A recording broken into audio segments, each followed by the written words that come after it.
All right, let's break down one of the most important numbers in economics, GDP. That's gross domestic product, and it's basically the value of everything a country produces in a year. But how do we actually measure it?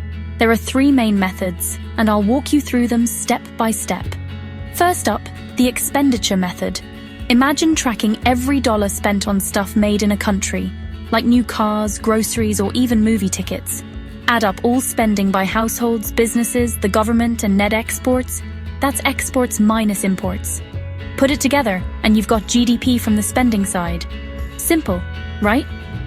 Next, the income method. Instead of looking at what people spend, I'll focus on what everyone earns. Think wages, business profits, rents, and taxes minus subsidies.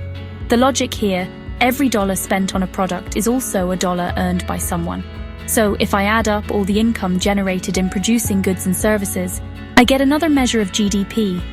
The third way? The production method, sometimes called the value-added method. Here, I calculate the value each stage of production adds. For example, a baker buys flour, bakes bread, and sells it.